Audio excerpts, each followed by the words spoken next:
Aujourd'hui, je vais vous raconter l'histoire d'Adé, une femme dont la vie a basculé du jour au lendemain. Amour trahi, abandon, solitude et épreuves insurmontables. Pourtant, dans la douleur, elle a trouvé une force que personne n'aurait pu imaginer. Entre trahison, courage et résilience, Adé nous montre que la vraie puissance d'une mère et d'une femme réside dans sa capacité à se relever, à protéger ceux qu'elle aime, et à choisir sa propre vie malgré tout. Restez avec moi, car ce récit va vous émouvoir, vous inspirer, et vous rappeler que même dans les tempêtes les plus sombres, la lumière peut renaître. Adé n'aurait jamais imaginé que sa vie basculerait sous le soleil brûlant de ce jour-là. Depuis des années, elle se tenait aux côtés de Chiki, partageant la faim, la maladie et les nuits pleines de promesses d'un avenir meilleur. Elle l'avait aimé sincèrement, lui avait fait confiance et lui avait donné des enfants, convaincue que leur sacrifice porterait un jour leurs fruits. Mais ce jour-là, l'homme qu'elle voyait devant elle lui était devenu étranger. Chiki se tenait près du portail, le bras fermement posé autour d'une jeune femme élégante et sûre d'elle, dont le regard ne montrait ni compassion ni gêne. Enceinte, épuisée et le cœur lourd, Adé serrait la main de leur petite fille, tentant de comprendre ce qui se passait. Sans même la regarder, Chiki lui ordonna de quitter la maison et de retourner chez les siens, affirmant froidement qu'il mettait fin à leur mariage. Les mots tombèrent comme un verdict. Malgré la douleur, Adé refusa de s'effondrer devant eux. Elle se redressa, rassembla le peu de dignité qu'il lui restait, prit son sac et s'éloigna sans se retourner, sous les regards murmurants des villageois. Pourtant, peu savaient qui elle était réellement. Autrefois, Adé était reconnue comme la plus belle femme du village, admirée pour sa grâce, sa gentillesse et son humilité. Les hommes s'arrêtaient pour la regarder passer, les jeunes se disputaient l'honneur de l'aider, mais elle restait simple et respectueuse. C'est cette douceur qui avait attiré Chiki le jour de leur rencontre, sur un chemin menant au marché, lorsque leurs regards s'étaient croisés pour la première fois. Leur amour était né simplement, avait grandi avec le temps, et le village avait célébré leur union avec joie. Lorsqu'Adé tomba enceinte peu après le mariage, tout le monde se réjouit, persuadé que cette femme exceptionnelle donnerait naissance à un enfant tout aussi remarquable. Mais au fil des mois, quelque chose changea. La grossesse transforma Adé de manière inquiétante, sa force s'amenuisa, son éclat s'effaça, et son corps devint fragile, laissant le village perplexe. Ce que personne ne savait encore, c'est que cette épreuve, qui semblait la briser, n'était que le début d'un destin bien plus grand, car la vie observait en silence, prête à rétablir la vérité et la justice au moment opportun. Au début, personne ne comprenait ce qui arrivait à Adé. Les murmures circulaient dans le village, certains disaient que ce n'était pas ordinaire. Son mari, Chic, se montrait d'abord attentionné. Il lui tenait les mains pendant les longues nuits de larmes, la soutenait lorsqu'elle peinait à respirer et lui murmurait doucement « Ne t'inquiète pas, mon amour. Je t'aime toujours. Après l'accouchement, ton corps retrouvera sa forme. » Adé s'accrochait à ces paroles comme à une bouée. Elles étaient le seul fil qui maintenait son cœur intact.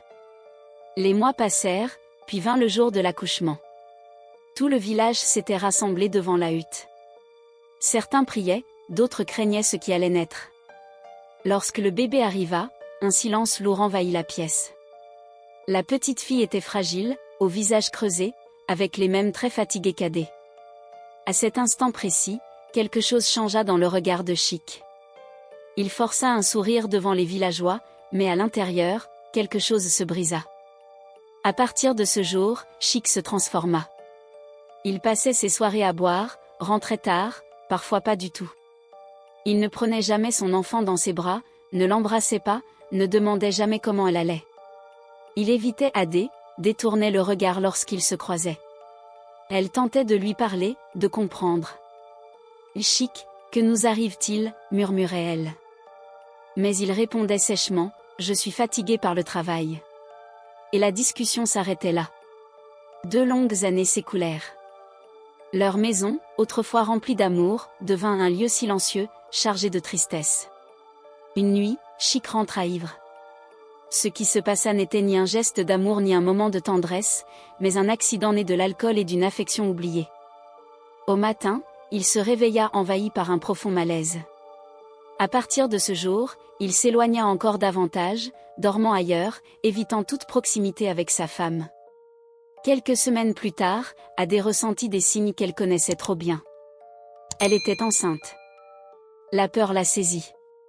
Comment Chic réagirait-il? Un soir, la voix tremblante, elle lui annonça la nouvelle. Le silence fut glaçant. Puis il éclata d'un rire froid, sans joie. Il refusa cette grossesse, rejeta toute responsabilité et s'éloigna définitivement d'elle. Les rumeurs commencèrent à circuler dans le village. Certains parlaient de malédiction, d'autres d'un mal incompris. Peu à peu, Adé se retrouva isolée, affaiblie, mais déterminée.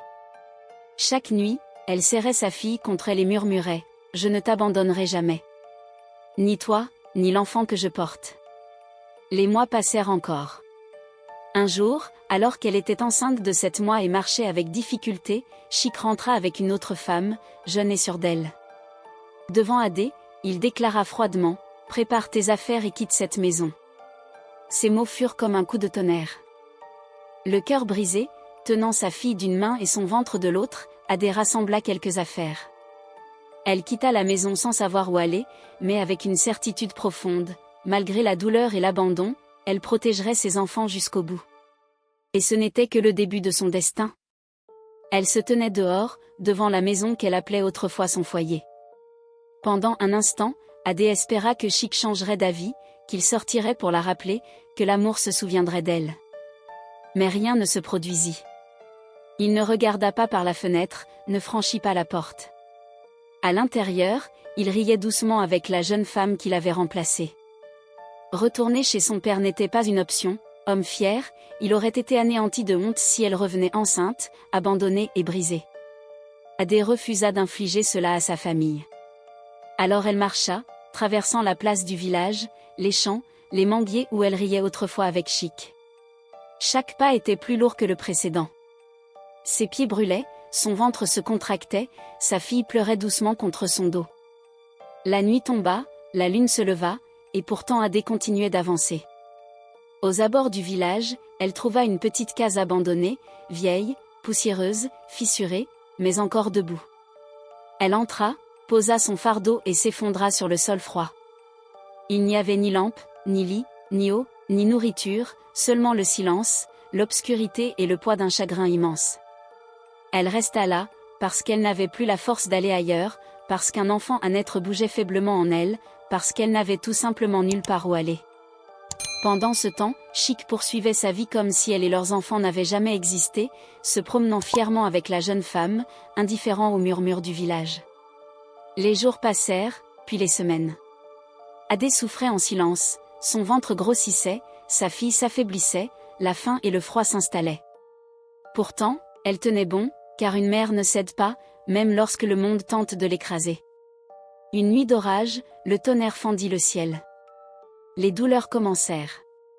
Sans aide, sans sage-femme, sans eau, seulement avec le courage et la peur, Adé mit au monde un enfant. Son cri brisa le silence. À sa grande surprise, le bébé était d'une beauté frappante et ressemblait trait pour trait à Chic. Adé pleura, non de tristesse, mais de stupeur, comprenant peut-être que sa souffrance n'était pas vaine. La nouvelle se répandit rapidement dans le village et parvint aux oreilles de Chic. Poussé par l'orgueil, il abandonna la jeune femme et se rendit à la case abandonnée. En voyant l'enfant, son cœur vacilla. Il supplia Adé de revenir, promettant de réparer ses erreurs. Mais elle comprit alors qu'il n'était pas venu par amour, mais par fierté. Rassemblant ses dernières forces, elle refusa calmement. Elle avait trouvé la paix, chose qu'elle n'avait jamais eue à ses côtés. Chic chassa la jeune femme, puis implora encore, en vain. Adé partit, tenant ses enfants contre elle, sous le regard silencieux des villageois. Sous la lumière de la lune, son visage sembla s'illuminer, sa beauté revenait, non grâce à un homme, mais parce qu'elle avait choisi sa dignité. Des mois plus tard, elle reconstruisit sa vie dans un autre village, travailla, éleva ses enfants avec amour et devint une femme respectée. Chic, lui, perdit tout et vécut avec ses regrets. Ainsi, Adé ne fut plus seulement connue pour sa beauté, mais pour sa force. Son histoire devint une leçon, le courage d'une mère est plus puissant que n'importe quelle tempête. Les années passèrent. Les enfants d'Adé grandirent dans un foyer rempli d'amour et de respect. Sa fille, téméraire et douce, devint la fierté du village voisin. Son fils, qui ressemblait à Chic, mais dont le cœur était pur, reçut l'éducation et la tendresse qu'Adé avait toujours rêvé de donner. Les villageois, qui autrefois murmuraient sur son destin, venaient maintenant admirer sa force et son courage. Adé, elle, s'épanouissait. Chaque matin, elle ouvrait sa petite boutique avec un sourire lumineux, consciente que son passé ne la définissait plus. Elle enseignait à ses enfants que la dignité, la patience et le respect de soi valent plus que toute richesse ou reconnaissance extérieure. Un jour, alors qu'elle se promenait avec ses enfants au bord de la rivière, une nouvelle inattendue parvint à ses oreilles. Chic avait tenté de reconstruire sa vie, mais le vide laissé par son orgueil et ses choix irréfléchis l'avaient laissé seul et méconnu. Les riches qu'il croyait ses alliés l'avaient abandonné, et ses journées se remplissaient désormais de regrets. Mais Adé, elle, n'éprouva ni haine ni désir de vengeance. Elle avait compris que sa vraie victoire n'était pas de voir Chic souffrir, mais d'avoir retrouvé sa paix et d'avoir élevé ses enfants dans l'amour et la sécurité. Le village parla longtemps de cette femme courageuse. Les mères racontaient son histoire à leurs filles, les jeunes filles y trouvaient un exemple de force et de résilience, et même les hommes se souvenaient que le respect et l'honneur sont toujours plus puissants que l'orgueil et la superficialité. Adé avait transformé le chagrin en puissance, la trahison en liberté et le désespoir en espérance. Et chaque fois qu'elle regardait ses enfants, riant et jouant dans le soleil, elle savait que malgré toutes les tempêtes qu'elle avait traversées, elle avait trouvé ce que tout le monde recherche, la liberté de choisir sa vie, et la force de la vivre pleinement. Les années passèrent, et la vie d'Adé devint un mélange de routine douce et de petites aventures. Sa boutique prospérait modestement, mais suffisait à nourrir ses enfants et à leur offrir une vie stable et heureuse. Chaque soir, elle s'asseyait sur le petit banc devant sa maison, observant le soleil se coucher derrière les collines, le cœur tranquille et fier. Un matin, alors qu'elle arrangeait ses étalages de fruits et d'herbes fraîches, un voyageur arriva au village. Il s'appelait Kémy, un homme d'une trentaine d'années, humble et sage, avec des yeux qui semblaient lire au plus profond des âmes. Intrigué par la réputation d'Adé, il vint la saluer. Ils échangèrent quelques mots, d'abord simples, puis plus profonds. Kémy fut fasciné par sa force tranquille, son regard clair et la dignité qu'elle dégageait. Adé, de son côté, ressentit une confiance immédiate envers lui, comme si elle avait enfin trouvé une présence sincère et désintéressée. Les enfants, curieux, s'attachèrent rapidement à Kémy, appréciant ses histoires et sa patience. Il les guidait doucement, les encourageait à poser des questions sur le monde, sur la nature, et parfois sur eux-mêmes. Adé observa ces interactions avec gratitude, pour la première fois depuis longtemps, elle sentit que son cœur pouvait s'ouvrir sans crainte. Les saisons passèrent, et peu à peu, Kémy devint une présence régulière dans leur vie. Ensemble, ils entreprirent des projets pour améliorer le village, des puits furent creusés, de petites écoles organisées, et des récoltes partagées avec ceux dans le besoin. Adé, désormais respectée et admirée, devint une figure d'inspiration. Mais elle n'oublia jamais les épreuves passées. Chaque sourire, chaque rire de ses enfants, chaque regard d'admiration des villageois, était pour elle une victoire silencieuse sur la douleur et l'injustice qu'elle avait traversée. Un jour, alors que le vent portait l'odeur des manguiers en fleurs, Kémy prit la main d'Adé. « Je ne peux pas changer ton passé, dit-il doucement, mais je peux marcher à tes côtés pour le futur. Et si tu le veux, je veux être ce futur avec toi. » Adé, les yeux brillants de larmes de gratitude, comprit qu'elle n'avait plus peur. Elle avait trouvé non seulement la paix, mais aussi l'amour, celui qui naît de la confiance, du respect et de la complicité. Et ainsi, dans ce village qui autrefois avait été témoin de ses larmes et de son abandon, Adé souriait à la vie. Elle savait que le chemin avait été long et difficile, mais que chaque pas l'avait conduite à une vérité essentielle. La véritable force ne réside pas dans la richesse ou dans le pouvoir des autres, mais dans la capacité à se relever, à protéger ceux qu'on aime, et à choisir la joie malgré tout. Avec Kémy à ses côtés, ses enfants grandissant heureux et le village la regardant avec admiration, Adé comprit enfin que son destin n'était pas seulement de survivre, mais de rayonner, et ce, dans la lumière qu'elle s'était elle-même construite.